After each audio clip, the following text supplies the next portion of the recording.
जैसा कि आप लोगों को मालूम है कि हमारी पॉलिटी की क्लासेस लगातार चल रही हैं। आज हम लोग पॉलिटी में देखेंगे फंडामेंटल राइट्स। वैसे भी फंडामेंटल राइट्स ही चल रहा है अभी तक, और फंडामेंटल राइट्स में हम लोगों ने अनुच्छेद 12, अनुच्छेद 13, अनुच्छेद 14, अनुच्छेद 15 और अनुच्छेद 16 खत्म कर चुके हैं। और आज हम लोगों को देखना है अनुच्छेद 17 के विषय में। 17 में क्या कहता है कि है, तो देखिए एक शब्द मैं सबसे पहले बताता हूँ कि अनुच्छेद 17 में क्या है। अनुच्छेद 17 में बोला गया है अस्पृश्यता के संबंध में।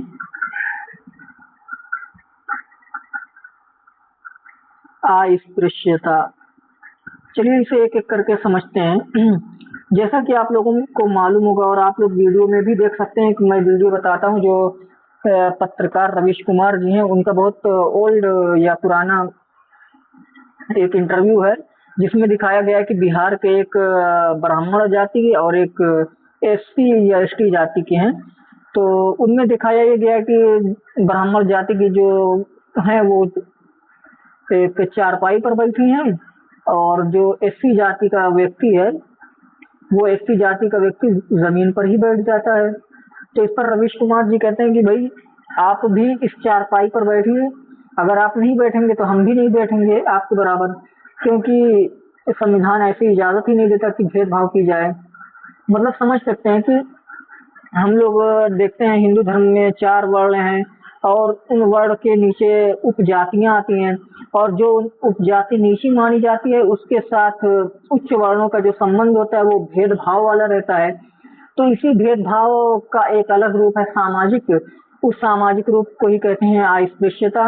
अस्पृश्यता का मतलब है कि छुआछूत, यानी जैसे नहीं है कि एक कहानी मैं बताता हूँ आपको गुप्त काल की।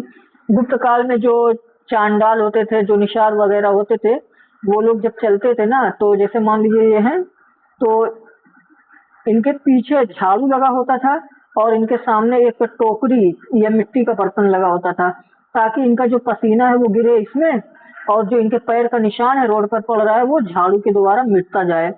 तो ये सब मतलब एकदम दयनीय स्थिति थी।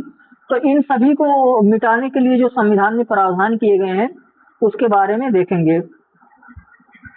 तो आई होप आप लोगों को अस्पृश्यता शब्द की परिभाषा समझ में आ गई होगी कि छुआछूत।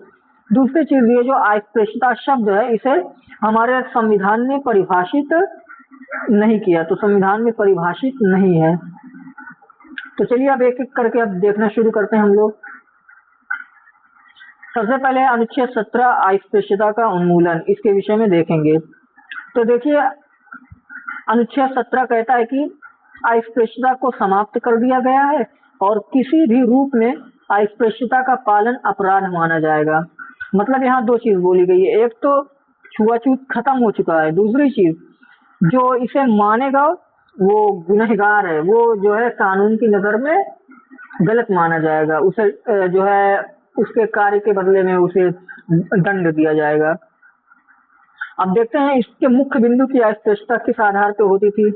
तो जाति के आधार पर जो भेदभाव है इसे रोका गया, और किसी व्यक्ति के साथ जाति के आधार पर छुआछूत नहीं किया जा सकता। जैसे ये मैंने बताया ना रवीश कुमार जी वाली कहानी कि ये पंडित जी जो है चारपाई पे बैठे थे, और ये हमारे पत्रकार रवीश कुमार जी हैं, और ये जमीन पर बैठा एक एससी समाज का व्यक्ति है। तो रवीश कुमार जी, ये जैसे नाम दे देता हूँ, रवीश कुमार जी पंडित जी से कहते हैं, पंडित जी से कहते हैं कि आप को देख कर ये क्यों जमीन पर बैठे हैं, इनको भी इसी चारपाई पर बिठाइए। तो पंडित जी आँव बाँव बतियाते हैं। तो रवीश कुमार जी इनसे कहते हैं कि भैया आप भी इस चारपाई पर बैठिए, वरना हम भी जमीन पर बैठ जाएंगे। तो यही भेदभाव दिखाया गया है। तो ये जाति के आधार पे था। तो चलिए देखते हैं एक एक करके। फिर किसी व्यक्ति के साथ जाति के आधार पर भेदभाव नहीं किया जाएगा। दूसरी चीज है सार्वजनिक सार्वजनिक स्थान, जैसे हो सार्वजनिक स्थान जिसमें मंदिर, कुआं, सड़क, होटल आदि आते हैं, यहाँ पर भी किसी भी प्रकार का भेदभाव नहीं होगा। जैसा कि हम लोग मध्य प्रदेश में क्या देखते हैं कि मान लीजिए कोई एससी समाज का व्यक्ति घोड़ के बैठ गया, ठीक, तो एससी समाज का व्यक्ति अपने शादी में घोड़ी पर बैठ गया तो उसे चप्पल की माला पहना दिए, उसे गोली मार दिए। तो ये सब जो सार्वजनिक काम है, या फिर कोई एससी समाज का व्यक्ति जहाँ लोग पानी भरने जाते हैं उस कुआं पर जाकर पानी भर लिया, या कोई एससी समाज का व्यक्ति जाकर होटल में खाना खा लिया जहाँ लोग खाते हैं, तो उस पर उच्च जाति के लोग विरोध करते हैं, उनको मारते हैं, उन्हें तंग करते हैं। तो ये सभी जो अपराध है ना, ये कानून की नजर में बहुत बड़े अपराध माने जाएंगे और ऐसा कोई नागरिक नहीं कर सकता किसी नागरिक के साथ। तीसरी चीज उसमें कहा गया कि उल्लंघन पर दंड, यानी इसका मतलब है कि यदि हम अस्पृश्यता को मानते हैं तो इस पर हमें कानून द्वारा दंड दिया जाएगा। और इसके लिए जो संविधान द्वारा काम किए गए हैं, पहला है अस्पृश्यता अपराध अधिनियम 1955, यानी यह अस्पृश्यता से संबंधित मूल कानून है, यानी सबसे पहले यही कानून बना 1955 में आजादी के ठीक बाद। दूसरा है सिविल राइट्स संरक्षण अधिनियम 1976, तो ये 1955 वाले एक्ट का जो है संशोधित रूप है, यानी अस्पृश्यता अपराध अधिनियम 1955 का नाम बदलकर अब सिविल राइट्स संरक्षण अधिनियम 1976 किया गया। और इसमें कहा गया कि किसी भी प्रकार का किसी भी व्यक्ति के साथ भेदभाव कानूनी अपराध माना जाएगा और ऐसा कोई व्यक्ति नहीं कर सकता है।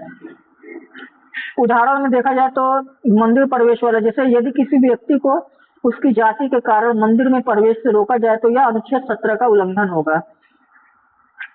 आइए मैं आप लोगों को इतिहास में लेकर चलता हूँ। जैसा भी आप लोगों ने सुना होगा ना कि जो केरला में एक सबरीमाला मंदिर है, केरला सबरीमाला मंदिर, तो इस सबरीमाला मंदिर में जो स्त्री होती हैं इनके प्रवेश पर रोक लगाई गई थी। तो इस स्त्री प्रवेश को वाले मामले में ये सबरीमाला वाली मंदिर चर्चा में थी और इसको लेकर हाई कोर्ट सुप्रीम कोर्ट तक मामला गया। तो ये भी तो मतलब स्त्री और पुरुष दोनों के साथ भेदभाव जैसा संबंध दिख रहा है ना लिंग के आधार पर, तो ये भी कानून की नजर में गलत माना जाएगा। दूसरी चीज, हम लोग अगर आधुनिक इतिहास में देखें तो जो समाज सुधार कानून आए या फिर जो समाज सुधारक हुए हैं, जैसे राजा राम मोहन राय जी, दयानंद सरस्वती जी। दयानंद सरस्वती जी का तो फेमस कोट है कि ये जो जाति है ये कर्म के आधार पे, ना कि जन्म के आधार पे। तो जो जन्म के आधार पर जाति को मानता है वो सबसे गलत इंसान है, केवल कर्म के आधार पे मानो।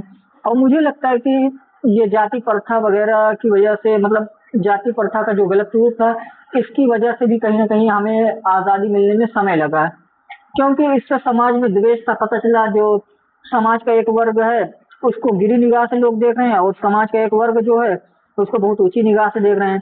तो इन दोनों के बीच में टकराव स्वाभाविक था और इसी की वजह से लगातार वैमनस्य हमारे समाज में देखा गया। आई होप आप लोगों को ये अनुच्छेद 17 डिटेल में समझ में आया होगा। और आपको ये वीडियो कैसी लग रही है आप जरूर कमेंट में बताइए। अगर आप हमारे चैनल पर नए हैं तो इस चैनल को सब्सक्राइब कर लें ताकि हमारी आने वाली सभी वीडियो आपको समय से मिल जाए। Thank you, best of luck.